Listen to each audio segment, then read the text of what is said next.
It's earthquake day. We're waiting for the big one. And just to be prepared, they're going to practice. This is Go Island.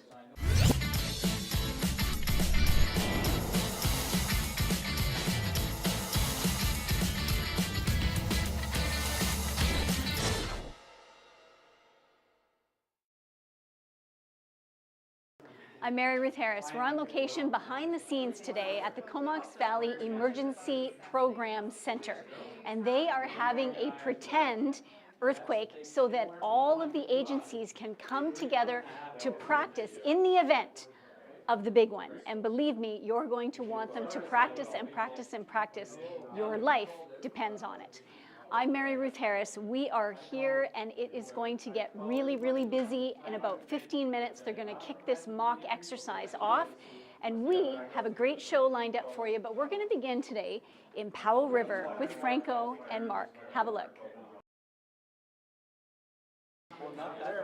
Go Island is on location at the Comox Valley Emergency Program Center, where they are getting ready to do a mock exercise in the event of a 7.2 earthquake.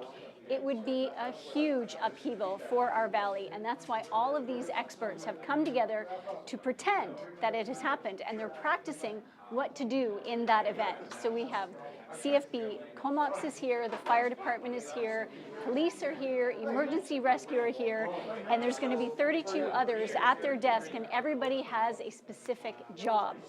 And right now, my job is to throw to Judy Murakami for the Comox Valley calendar. I'm Mary Ruth Harris. You're watching Go Island on Shaw TV's Channel 4. Today is a day when we get ready for the big one. And joining me now is coordinator Mike Fournier, who is in charge of bringing everybody together to get ready for the big one. That's correct. Now, you were explaining this is a mock exercise today, so we have not had an earthquake, but they're going to pretend that we have 7.2? That's correct. That's a big one. All right, so what happens first? Well, first, people have to get settled after the earthquake. It takes time. It could take up to 30 minutes because you'll have ground shaking, and people will look after their family first, and that's been proven. And all the different locations where they've had real earthquake is, I don't care how professional people are, they still want to go home and check on their family. Right. So we got to be prepared for that. That our emergency operations center will not be staffed right away. Okay. It's just not going to happen. Right. So the worse the earthquake is, the longer that's going to take. So today we're figuring out a couple of hours that's going to take for everybody to be ready to operate. And that's what we're doing. So once everybody gets here, what happens? So once everybody gets here, they get an assignment as an emergency operations center function, whether they're in charge of search and rescue, police, public works, whatever function they have. And there's 32 different functions happening right now. Okay. So cool. as they sign in, the chief administration officer from one of the jurisdiction, and this morning it's going to be, I believe it's Courtney. Yeah, Dave Allen. Dave Allen's going to assign people to all those functions. Okay. And then start working on coordinating the response and assisting people at the site. Because up here, we're all sitting at a desk. We can't do anything physical. Right. It has to be that we're helping people at the site. So we're helping whoever's doing either fighting fires at the site or rescuing people out of buildings. Right. And they want help, we'll help them. Okay. So now how do you bring in the utilities, the Fortis Gas and BC Hydro? Okay, we did a call out, and we have an emergency call out system. Okay. We use the 911 system, part of it. Yep. The 911 call all the fire department, all the ambulance people, and all the and the police, RCMP. Yeah. That's called to 911, and the rest we do it over the phone. Okay. So we call those people and tell them that we're opening an EOC and they need to come here as soon as possible. Okay. So Fortis Gas, they're going to have their hands full because there's a lot of natural gas here, and there's people that are trained to turn off their gas, right? So, but if they can't, then is there a main gas shutoff valve for the city or for the town of Comox? Like, yeah, there is main shutoff, and I'm not.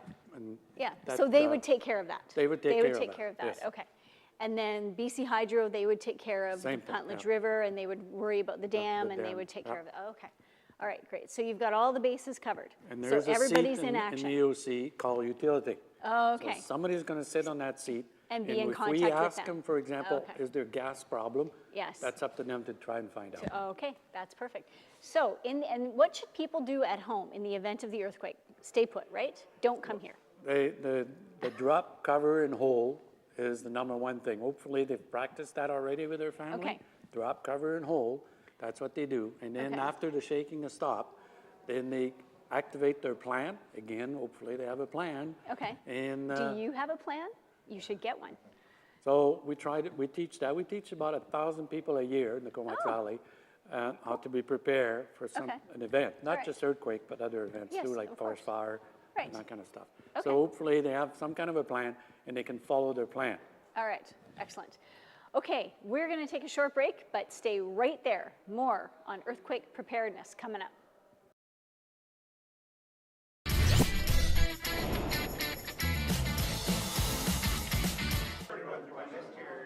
Go Island is on location at the Comox Valley Emergency Program Center. And all of these experts are gathering together for a mock exercise because your life depends on their readiness. And right now, we are going to head down to Nanaimo. Have a look. I'm Mary Ruth Harris. You're watching Go Island, Shaw TV Channel 4. We are on site at the Emergency Preparedness Center where they are going to be mocking up what's going to happen the day of an earthquake. Now, joining me is Mr. David Allen, who is the Chief Administrative Officer for Courtney, but today you're in a different role. Explain the role today. Well, today I'm starting out as the Emergency Operations Center Director. Okay. So in other words, I'll be sort of the frontline person who coordinates and works with the other officers and section chiefs to ensure that we respond appropriately to the mock emergency. All right. Now, in the event of a real emergency, you've got 32 different people here in different positions. Is that right? Yeah, that's my understanding, and it depends on the level of the emergency as to how many people need to fill their roles. Okay. So the greater the, I guess, the demand for resources and staffing, then Okay. you fill those positions as director, Okay. determine which positions need to be filled, and you kind of step it up as needs be. Okay. Now, you come from Golden, most recently, and they don't have earthquakes there. So does this is all new to you? Well, I would say that. I would say that in terms of formal training, Okay. I haven't had a great deal of that. But in Golden, for instance, one of the issues would be wildfire, and where you have the course. interface between the rural areas and the wooded areas and, Yes. and the cities, right? The city itself. Okay. I was also involved in the Pemberton floods Oh, yes. back in 2000, and I think it was 3. Yep. And that was trial by flooding, I guess you could say. And there I was involved in a real issue where people lost their lives. So that was a serious matter. And then after that, I think about a year later, I was involved in the Whitecap fires in Lillooet. Okay. So I've had some practical experience. For emergencies, Yeah. yes. Okay, Yeah. good. Now, in terms of earthquake, have you been doing a little bit of research on your own in terms of what causes them and what they could possibly look like and how bad it could actually get? Well, I know I'm, I guess, a layperson in terms of my knowledge of earthquake science, but I certainly understand that they can be quite devastating, and it depends on the soil conditions and the building code issues and those sorts of things. Right. Obviously, they can hit a broad area, and if they hit here, these sorts of exercises prepare us to some degree for those sorts of eventualities. So, it's a good thing to do. Okay. And what would you recommend everybody do on their own? Well, I think the first thing that people have to be mindful of is be prepared yourself. That means you and your family, your household. If you're prepared, and we say the same thing for the folks that work here, if they're prepared, their families are ready for these sorts of things, then they are able to put their mind towards coming into an EOC and helping through that emergency planning process. So Okay. the first thing is be prepared at home. Okay. What would you say the first and most important thing to be prepared at home with? Well, there are emergency kits. Okay. You know, if power goes down, you may not have water, you may not have phone, you might not have cell service, depending on what happens, right? Right. So what you want to do is do a little research. I mean, you can check online. You can check with Mike Fournier, who's the emergency coordinator here, and you can get those resources that you need to figure out. And you know, simple emergency kits, home emergency kits are available. And is there a line of communication between the municipalities and the provincial government in the event of emergency? Like, are those lines already established? Yeah, there's a process through an organization called PREOC. The model we use here is called BSERMS. It's BC Emergency Management System. Okay. And so there's definitely protocols for getting in touch, and it depends on the scale of the emergency. So if there's flooding in Courtenay, the Courtenay EOC will be activated, but not necessarily regionally. Okay, awesome. Thanks so much Great. for your time. Okay. We're going to take a short break. Stay right where you are. More coming up.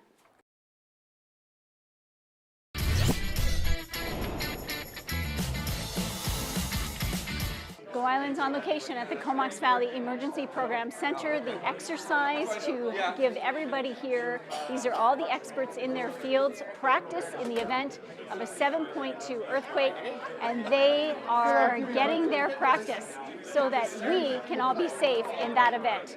Right now, we're going to head to Seal Bay with Marjorie. The mock exercise for the 7.2 earthquake is underway, and these are all the experts in their fields. We have utilities, we have fire, we have police, we have ambulance, we have paramedics, we have search and rescue. Everybody is here under one roof. There are 32 individual jobs to make sure that everybody works together in the event of that earthquake. And one of the most important roles is radio communication, because of course cell phone towers will be out, cell phone service no longer, landlines probably not. So it's going to be interesting, and let's hope that it doesn't happen in our lifetime.